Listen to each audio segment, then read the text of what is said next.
Nhlanhla Mkhwanazi, Police Commissioner of KZN, had a testimony made on Madlanga Commission. The Commission of Inquiry, yes, it started on Wednesday, the 17th of September 2025. And the first witness was none other the Police Commissioner of KZN, Nhlanhla Mkhwanazi. In his testimony on day 2, he alleged that there's a lot of politicians that are influencing police in a way that they want to derail the political task team from doing their job.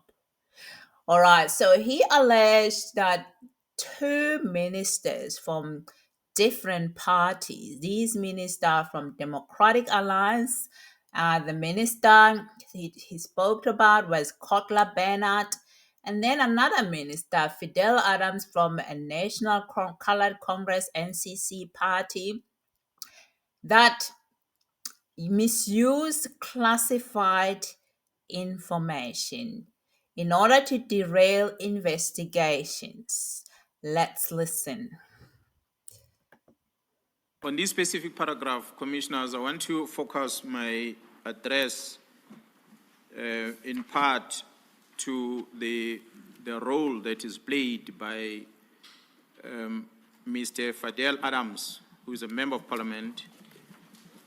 And in briefly, I will also touch on the role played by Ms. Kohler Barnard, who is a member of Democratic Alliance. So, Mr. Adams, on the 29th of October in 2024, he went to Cape Town police station and he opened 3 cases. And these cases, I'm going to invite you, should be public record, to even look at what is contained on his complaint. It does not even warrant the registration of a case. There's no elements of crime on his complaint. But nonetheless, he opened the complaint. And the complaint is really about the vetting procedures within crime intelligence, a space that he ought not to play in. So he takes this sensitive information and he goes to the police station, and he goes and opens a case at the police station, which therefore means he has access to the records within crime intelligence of the secret information that he should not be in possession of. But he takes that information, he goes to a police station, he opens the case about that. And this information, as I said, the vetting procedures of the South African Police Service, where the allegations that the police is manipulating systems within the voting process. This is a person that, as I said, Commissioner, is not within the Joint Standing Committee of Intelligence in Parliament. He's in an open committee. But he speaks, he opens a criminal case about the matters of crime intelligence. Mr. Adams further claims that there's an abuse of the secret fund account. He does not have an oversight. He doesn't even know the budget allocated because he's not part of the committee. But he claims here that there's an abuse of the secret fund account at crime intelligence. So his accusation, his claims, allegation is that this secret fund account, these funds are being channeled to places where they're not supposed to go, including the procurement of vehicles for a political task team in KwaZulu-Natal. We demonstrated yesterday about the budgetary expenditure and everything from the team, where it comes from. But he claims here that this money from the secret fund account is used to purchase vehicles of the political task team. Surely, as a complainant, you will provide proof for this. I like to believe that as a complainant, he should be able to demonstrate that he has an evidence that this money was spent here for this resource. The Police Commissioner General Nhlanhla Mkhwanazi told the Madlanga Commission that Fadiel Adams' actions were not accidental. Like I said, They were staged, they were done in a collusion manner in an effort to derail the political task team, the PKTT in short. On the 29th of October, it's been alleged that Fadiel Adams opened a case using intelligent classified information in Cape Town police station. He opened 3 cases based on classified intelligence information. And then on the 31st of October last year, 2024, just 2 days later, he goes to a different province, like a different state, like from South Australia, then you go to Victoria. And so he from Cape Town, Western Capes, then he goes to Gauteng province in Orlando police station, Johannesburg.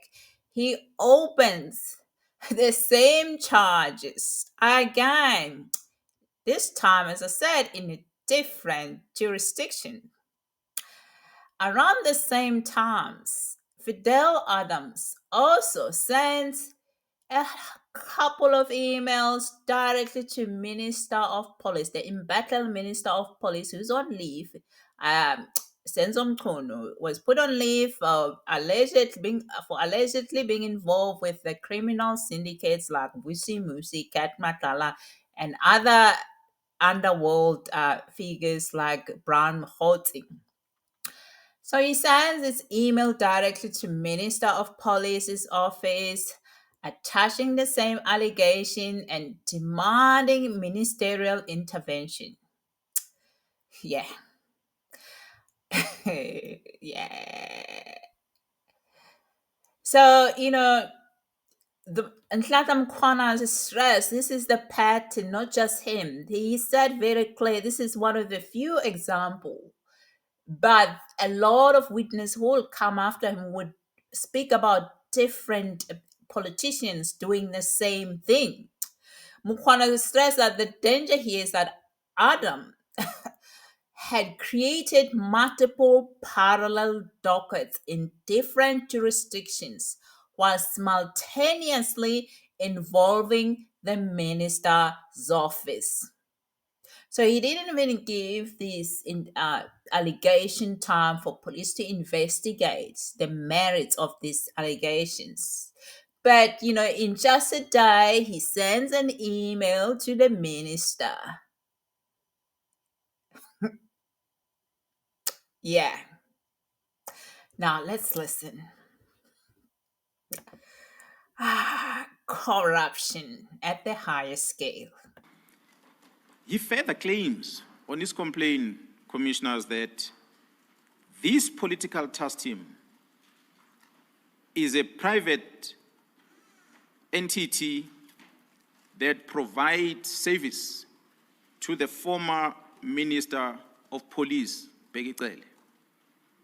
That's what he puts on the documents, on the A1 statement that he deposited at the police station. He accused that the team is basically an armed force of Derailed. That's his accusation. And the other case that he opens, commissioners, is that he raises concern or is challenging the appointment of one Ms. Mukwele, who was appointed as a technical support service at the Crime Intelligence Division. So he claims that this appointment was irregular and it should not have happened. So these cases are registered on the 29th of October in Cape Town. 29 October 2024 in Cape Town. 2 days later, commissioners, on the 31st of October, Mr. Adams, he raised the same complaint and he lays the same charges, exactly identical, at Orlando Police Station in Johannesburg. 2 days later, 29 and 31, and these are records on our case files in the police we have. They can be obtained by the commission if you so wish. He complains that he raised these complaints to Gauteng, and they are registered on the 31st. 3 cases are registered in Orlando Police Station. 29, 31st. On the 1st of November, Mr. Adams sends an email directly to the Minister of Police, Mr. Senzo Mchunu. He's complaining to the minister, and his complaint says that there are efforts to undermine investigation related to these cases. So let me summarize to you all this stuff with Fadiel Adams' timeline. So it's alleged that on the 29th of October, he opened the case in Cape Town. 31st of October, 2 days later, he opens a duplicate case in another jurisdiction in Orlando, Johannesburg. On the same day, he sent an email to Minister of Police, Senzo Mchunu, like I said, alleging that, quote unquote, there are efforts to undermine investigations related to these cases. Then on the 4th of November, the inspectorate produced a report aligned with this Fadiel Adams' complaints on the 4th of November. Then on the 5th of November, the National Commissioner's Office acknowledged receipt of that. Wow. If only all the citizens, if they put their complaint, would have such a quick investigations from the police. That would be great, wouldn't it be? Then on the on the 8th of November, the minister notes engagement. Then 11th of November, the chief of staff, Mtogoze Singabinde, issues a letter listing all case numbers tied to Fadiel Adams' complaints. What? For a nothing beggar compliance. Yeah.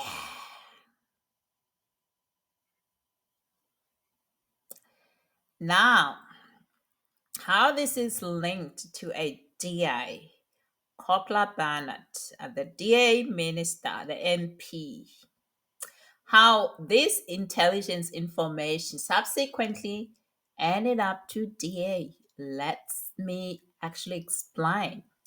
So the DA then picked up this information about the misuse of this fund through the very same classified information and then spread it across to the media, then makes a public statement about the same issue in an effort to derail the political task team investigation, to bombard police with nonsensical investigations so they don't investigate the political task team. At that very same time, Nhlanhla Mkhwanazi alleged that they had registered a case. A case was registered at that time. What actually sparked all of this fake stuff using intelligent information to derail this political task team was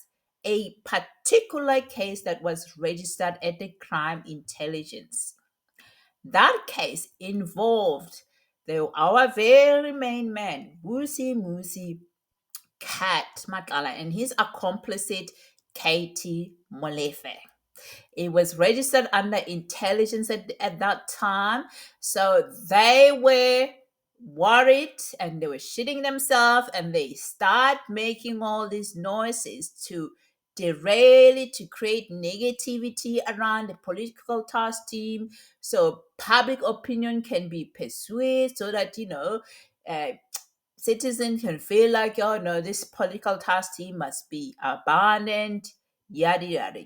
Yes, Nhlanhla Mkhwanazi said that these actions of registering that case was not from the political task team, was not from PKTT matter. It was also from GCIO operation under Khumalo, which is a very distinct crime intelligence, like secret crime intelligence that was working on that registered this case. But they were under impression at the time this it must be a PKTT.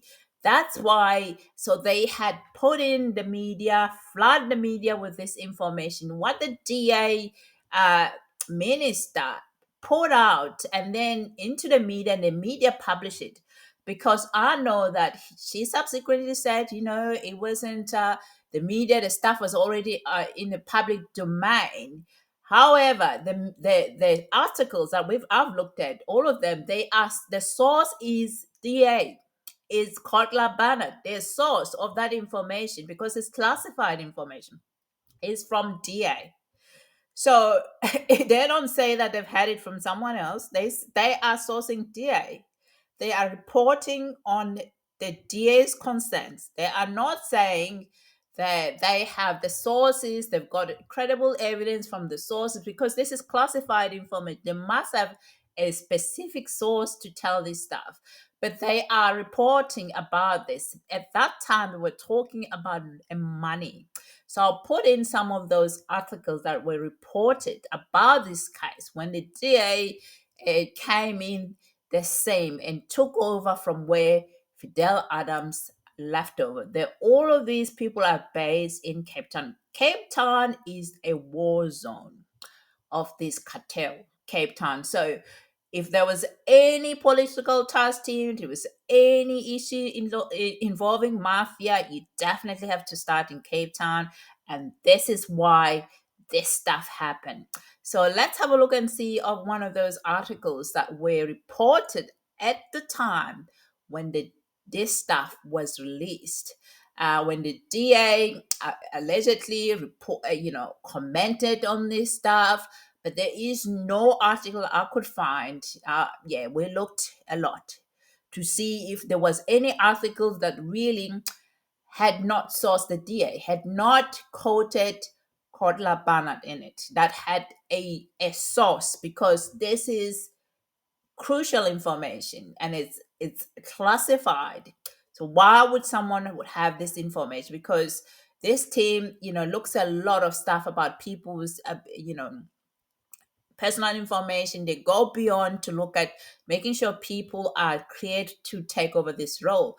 So why would someone like Fadiel Adams have this information, then misuse it, and then other political parties like the Democratic Alliance took over and then perpetuate disinformation and propagate disinformation into the media? And I will go back, I will really tie it to you all to understand this around our main man, Vusimuzi, Cat Matlala. All right, it all goes to Cat Matlala and KT Molefe. This whole thing that they put in there, it was really about to try and derail this investigation, so that, because at the beginning they thought, oh yes, political task team, but it turned out it wasn't political task team. I think eventually they did figure out it wasn't political task team. It was this guy called Khumalo, who was the head of political task team. But later, you would see in February, the very same Fadiel Adams, the very same merit of that useless case that they even got legal advice. There was just no merit in it. It was used to frame the head of that intelligence, Khumalo. It was used to frame him, the very same thing. And because Khumalo had nailed the two biggest head of this mafia that had been funding, allegedly, of course, these politicians, but had nailed it and put it there and said, yes, these are my two people, Cat Matlala and KT Molefe. So they went around and used the media to hone in into this Khumalo. And you're also going to hear how the